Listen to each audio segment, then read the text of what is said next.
اسرائیل کی لبنانی سرحد پر ہرفیش ایک چھوٹا سا گاؤں ہے جہاں ایسی عرب آبادی بستی ہے جن کے اکثر مرد اس وقت اسرائیلی فوج کے ساتھ مل کر حماس کے خلاف لڑ رہے ہیں۔ یہ ایک مائنورٹی کمیونٹی ہے جو دروز عقیدے سے تعلق رکھتی ہے۔ دروز 11ویں صدی میں مصر میں قائم فاطمیت خلافت کے شیعہ اسماعیلی فرقے سے تعلق رکھتے تھے، لیکن انہوں نے جب اس وقت کے اسماعیلی امام اور فاطمیت خلیفہ حاکم بن امر اللہ کو خدا کا مظہر اور مہدی قرار دیا تو اپنے اس عقیدے کی وجہ سے ان کو کافی مشکلات کا سامنا کرنا پڑا اور جان بچانے کے لیے وہ لوگ قاہرہ چھوڑ کر دور دراز کے علاقوں میں جا کر آباد ہو گئے۔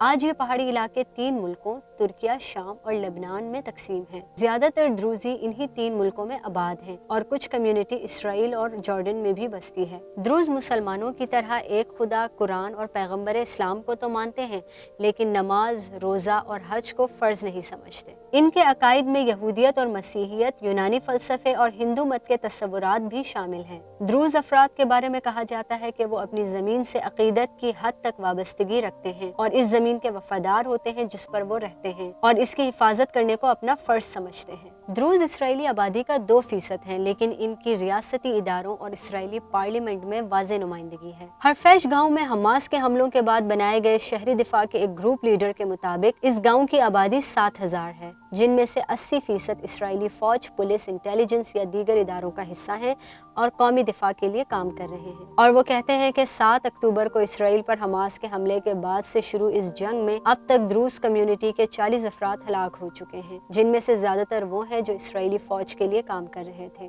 یہی وجہ ہے کہ اس علاقے کو تشال گاؤں بھی کہا جاتا ہے، جو کہ ہیبرو زبان میں اسرائیلی فوج کے مخفف کے طور پر استعمال ہوتا ہے۔